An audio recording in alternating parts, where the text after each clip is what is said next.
The story of this place began long before sandstone walls and lecture halls.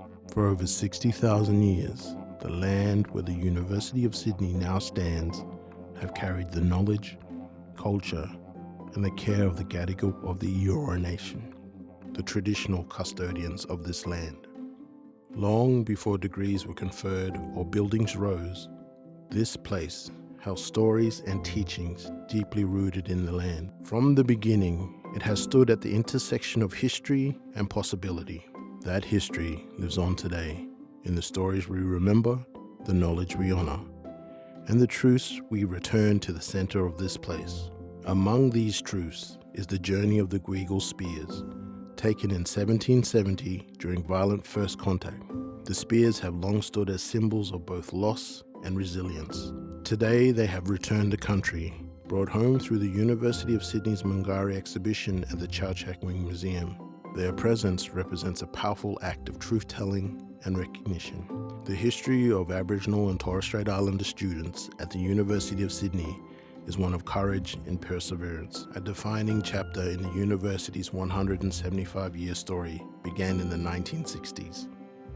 In 1964, Felicia Karawa, a determined young woman from Fingal Head, matriculated after returning to school to improve her results, becoming one of the earliest Aboriginal students to complete the Leaving Certificate with distinction.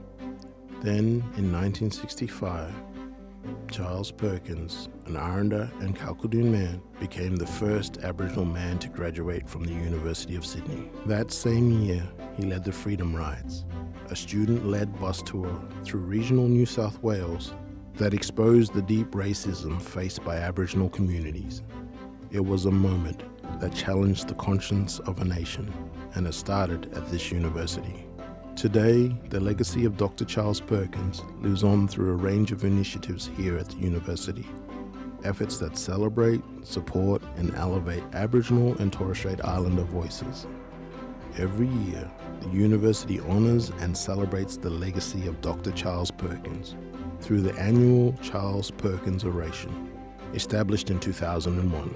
Each year, it brings together thought leaders, activists, and communities to reflect on his contributions and how they have shaped and inspired each of their own work in the fight for justice, equality, and the advancement of Aboriginal and Torres Strait Islander rights. As part of the oration, the university awards the Charles Perkins Memorial Prize to the top 4 Aboriginal and Torres Strait Islander students for outstanding academic achievement, a celebration of excellence and a powerful reminder of what recognition can ignite. These stories of protest, pain, and persistence form the foundation of this university's 175-year journey. They remind us that Aboriginal and Torres Strait Islander voices have always been here, shaping, challenging, and strengthening this institution. As we look ahead, we honor the past, not just to remember, but to listen, to learn, and to carry these truths forward.